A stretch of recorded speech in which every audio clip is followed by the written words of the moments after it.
you're going to be assigned a mentor, and it's important that you stay in contact, regular contact with your mentor. So one of the skill sets here is communication, right? Remember, one of the three major goals. There are four. Let's review them really quickly. Sorry about the hand off the screen, but rounded thinking, empathetic partnering or existence, empathetic life, empathetic connection. So you're a really good thinker. You're able to think from different angles. You're able to see the layers. You're able to see the potential problems, the definitions, the solutions. But then you can use that to care about somebody. You can connect with them. You can understand what they're feeling. You can sense what they're going through, right? So there's empathetic connection. But you are given speech. That this is something you have been given, and you need to be a better communicator, whether it's verbal or written or visual. You're a text creator, and you need to be better at that. So those are the three goals right there. And then the fourth goal is to be a self-directed lifelong learner through your public library. And so,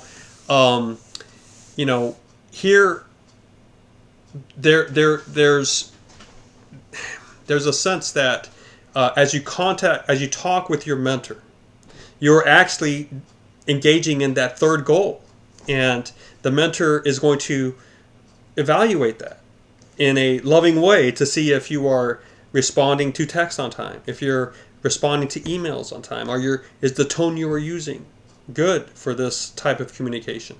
Sometimes it can be very informal.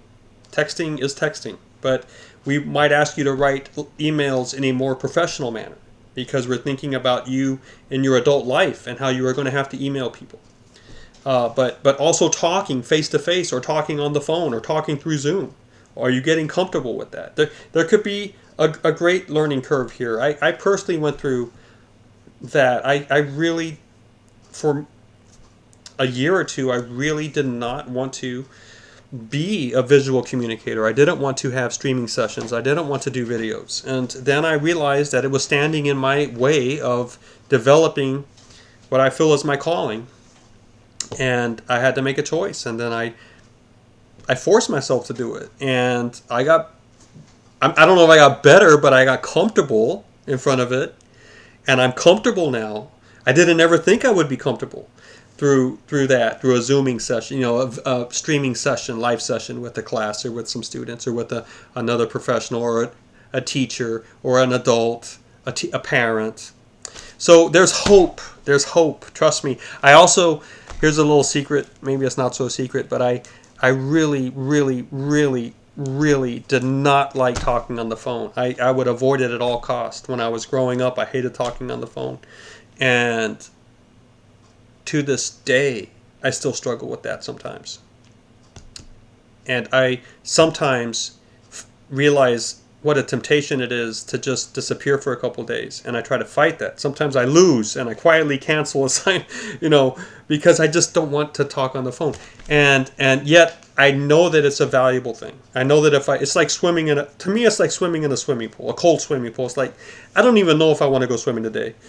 And the thing looks cold, but if someone just pushes me in, and then I'm in there, and after a while, I'm glad I'm there, or whatever, it's just not so bad. So I share that with you. That's a personal thing I'm sharing with you, because I want you to know that sometimes we have communication habits or patterns that are very comfortable for us. They keep us, they're easy to live with, but they in fact are going to be very poor friends, very poor supporters of your goal and vision. They are going to be obstacles in your growth because you're not texting the way you should. You're not texting within 24 hours. You're not letting someone know that you received their text, even if you're not ready to respond in a full way. You're not giving those signals. You're not answering your emails. Your emails are getting lost in a whole line of unanswered emails. You've even forgotten to check your account for 2 weeks. That's poor communication skills. You aren't talking on the phone very cogently or coherently, or because you're not meeting it halfway, and that's going to hurt you down the line. So we want to, all of us, move forward out of our comfort zones and get better at communication. And so part of it is just having your mentor talk with you on a weekly basis. And again, we find out what is best for you and your family and what you're comfortable with in terms of a mentor texting you to your personal phone, or engaging in, say, a group chat through WhatsApp with you or your parents, or maybe just you, whether it's Telegram or WhatsApp. These names change, but a messaging provider on the phone, or Zooming, a video call through the computer, through the phone, a good old-fashioned phone call, and if the mentor is local, face-to-face conversations, emails, whatever it takes. We're going to be in contact with you at least once a week. And then once every 2 weeks, there's going to be some sort of substantial conversation. And by that I mean sometimes it's just a straight up 30-minute phone call, or 40 minutes, or even an hour.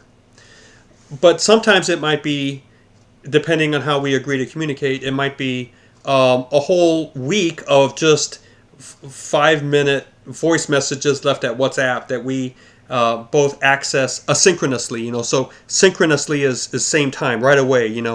Like when you're on Zoom and you're both there at the same time and it's live, that's synchronous interaction. But this video is asynchronous interaction because it's not live. I recorded it, it's up, I walked away, you came later, you watched it. We're doing this in different time frames. So that's asynchronous. So whether it's synchronous or asynchronous communication, it's going to be substantial. And sometimes it's just easier to have a Zoom call for 45 minutes, a video stream for 45 minutes, or it's maybe easier to have a 3-minute, 5-minute, 7-minute, 3-minute, voice message exchange through a messaging service like WhatsApp over the course of a week. But we do need to stay in touch, and you need to be punctual about it. For texts, don't let a text sit for more than 24 hours. Really, it's 12 hours. But the absolute minimum is a day passing that you need to respond to that. We're setting that because the text is very mobile. It's with you with the phone. If we're talking about email, you need to respond to email within 48 hours. All right? Really, it should be 24. So remember, texts, best case scenario, respond within 12 hours, but don't let 24 pass without responding to a text.